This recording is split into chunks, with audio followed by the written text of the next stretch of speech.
Hi, I'm Garth McKenzie from traderscorner.co.za, and today we're taking a look at the financials and the materials sectors on the US market. Both of these are areas of the market that have been outperforming for the last while, and they continue to remain relative outperformers in a generally strong market. The S&P 500 right now does look as if it's about to push to new highs, but what you always want to do ideally is look to be long in the strongest areas of the market. And two of those strong areas right now are financials and materials. So let's start with a look at the financial area of the market. And in this case, we're going to be taking a look at the XLF. That's the financial sector fund, the ETF. And what you can see there is that this ETF has been pushing up into an area of resistance at $38 per share. There's a nice series of rising lows there, so it implies that the buyers are definitely stronger at the lower levels.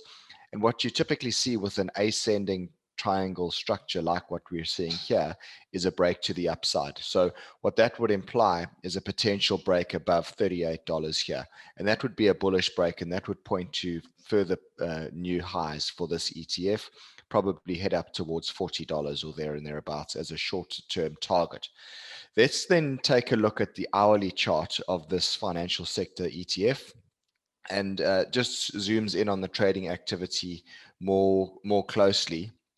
And what you can see again there is the pattern of rising lows, implying that the buyers are definitely stronger at the lower levels, coming in at a higher point each time the price pulls back.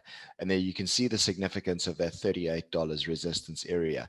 And we'd need to see the XLF there break above $38, and that'll open up further gains. And as I said, probably towards a target price of $40. I'd only start to become cautious of this pattern failing if we were to see it breaking down below $37.20. Then I'd probably set a stop loss there on this trade. But I think a break above $38 looks like a buying opportunity for a move up towards $40, and probably quite a nice risk to reward ratio on a trade here. Then let's turn our attention to the materials sector. And here we're going to be taking a look at the XLB, that's the materials sector ETF. And again, you can see a nice steady rising trend here on the daily chart. What you can see in the top panel of this chart also is the performance of this ETF relative to the S&P 500. And it shows a nice steady uptrend, which implies that this materials ETF has been outperforming the S&P 500 in the period that we're looking at here. Again, notice that there seems to be a triangle pattern forming on the right edge of that chart. There's also positive reverse divergence evidence, and that's typically a setup that usually does result in a break to the upside. So on this triangle structure, we're looking at $88 as resistance at the upper end of that triangle, and at the lower end, $86. So you'd probably want to see a break above 88, confirmed on a move above 88.50, and it sets a stop loss then below $86. Let's then take a look at the hourly chart of this materials sector ETF. Just one last look at it. And here you can see that this effectively is just zooming in on the recent trading activity where that triangle pattern has been forming that I spoke about.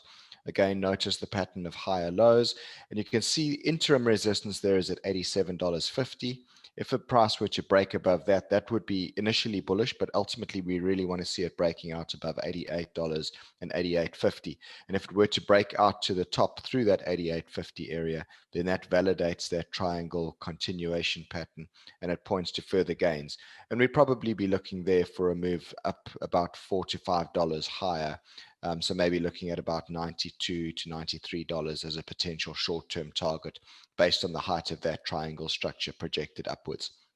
So two ETFs to keep an eye on here in the week ahead, both looking bullish, both looking as if they are primed for a break to the upside.